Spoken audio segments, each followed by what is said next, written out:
एक हीरो में 20 से ज्यादा हंटर थे। हर किसी के पास वेपन था, हर किसी के पास एक्सपीरियंस था। लेकिन कुछ ही मिनट बाद ज्यादातर लोग या मर चुके थे या डर के मारे हिल भी नहीं पा रहे थे। और उस रूम के बीच में खड़ा था दुनिया का सबसे वीक हंटर संग जिनवू। ना सबसे स्ट्रांग, ना सबसे फास्ट, ना सबसे टैलेंटेड, फिर भी सब पैनिक कर रहे थे। वो सिर्फ देख रहा था। अजीब बात ये नहीं थी कि जिन्वू बच गया। अजीब बात ये थी कि उसने उस मोमेंट के बीच ऐसा कुछ देखा जो रूम में किसी और को नजर ही नहीं आया। और वही एक डिसीजन उसकी पूरी जिंदगी बदल गई। लोग सोचते हैं जिन्वू पावरफुल बन गया क्योंकि उसने शैडो सिस्टम मिल गया, लेकिन सच उससे भी ज्यादा डेंजरस है। शैडो सिस्टम ने उसे पावर दी, लेकिन उसका काम माइंड उसे सरवाइव करता रहा। अगर तुम समझ गए कि प्रेशर के बीच जिन्वू कभी कंट्रोल क्यों नहीं खोता, तो तुम सिर्फ सोलो लेवलिंग को नहीं, ह्यूमन साइकोलॉजी को भी एक नए एंगल से देखोगे। वीडियो चालू होने से पहले ये बात जान लो कि 5th और 6th गलती से भी मिस मत करना। एंड इस साल मुझे 10 के सब्सक्राइबर्स अचीव करने, जल्दी से मुझे सब्सक्राइब कर दो। चलो वीडियो को शुरू करते हैं। Psychology number 1, panic is a signal you give the enemy. जब कोई तुरंत पैनिक करता है, चिल्लाता है, भागता है, गलत डिसीजन लेता है, वो अपने दुश्मन को फ्री इंफॉर्मेशन देता है कि वो कितना वीक है, कितना डर गया। डबल डंजन में बाकी हंटर्स की पैनिक ने मॉन्स्टर को और कॉन्फिडेंट बना दिया, जिन्होंने अपनी फियर को कभी दिखाया नहीं।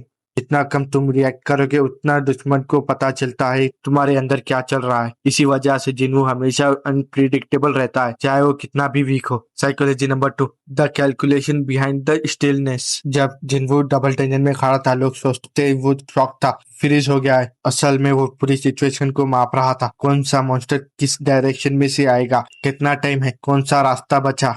जो इंसान तुरंत रिएक्ट नहीं करता, वो सिर्फ एक थ्रेड देखता है। जिन्हों पूरा बैटलफील्ड देखा था, इसलिए जब उसने फाइनली मूव लिया, उसका डिसीजन ऑलरेडी 3 ऑप्शन आगे सोच के किया था। साइकोलॉजी नंबर 3, इम्पॉसिबल और word design to force a bad decision. अभी तो रुको, असली डेंजरस यहाँ है, जो ज्यादातर हंटर समझ नहीं पाते। जब हालत इम्पॉसिबल लगते हैं, दुश्मन ज्यादा हो, टाइम कम हो, प्रेशर हाई हो, वही मोमेंट तुम्हें मजबूर करता है तुरंत बिना सोचे डिसीजन लेने के लिए, क्योंकि जल्दी लिए गया डिसीजन सबसे कमजोर डिसीजन होता है।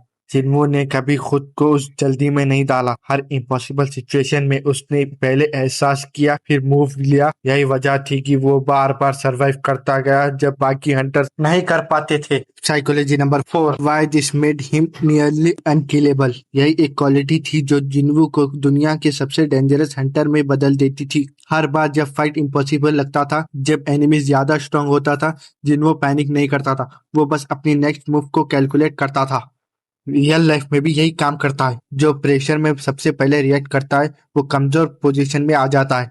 जिन्होंने कभी खुद को उस पोजीशन में नहीं डाला, वो हमेशा वेट करता है जब तक पूरी पिक्चर क्लियर ना हो। Psychology number 5, this was not the same as being weak और पैसिव। एक गलत फैमिली क्लियर कर देते हैं। जिन्हों का तुरंत रिएक्ट न करना मतलब कमजोरी नहीं था। जब उसने फाइनली मूव लिया, शैडो समन किए, अटैक किया, वो प्रेसिव और ओवरवेलिंग था। फर्क ये रिएक्शन फिर से आता है तुरंत बिना सोचे। जिन्हू के रिस्पॉन्स कैलकुलेशन से आता था, थोड़ा लेट लेकिन बिल्कुल डेसिसिव जब टाइम आता था। यही फर्क था एक एवरेज हंटर और संग जिन्हू के बीच। Psychology number 6, the habit behind the power. ये सिर्फ उसकी पावर से नहीं आता, ये एक प्रैक्टिस एबल हैबिट जो उसने शुरू से बनाई। अगली बार जब कोई सिचुएशन ओवरवेलिंग लगे या कोई प्रेशर तुम्हें तुरंत रिएक्ट करने पे मजबूर करे, ये छोटा सा पॉज लो, फिर 3 सेकेंड खुद से पूछो, क्या मैं रिएक्ट कर रहा हूँ, ये सोच के डिसाइड कर रहा हूँ क्या नहीं।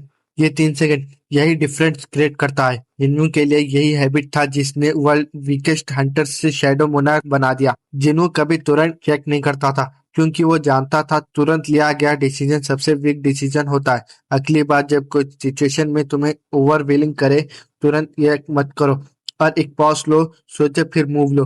क्योंकि जो इंसान रिएक्ट नहीं करता प्रिडिक्टेबल बन जाता है, जो पॉज लेता है कंट्रोल में रहता है। अगर वीडियो पसंद आई तो सब्सक्राइब जरूर करो और पिन कमेंट में बताओ जिन्हों रिएक्ट करता था या कैलकुलेट करता था।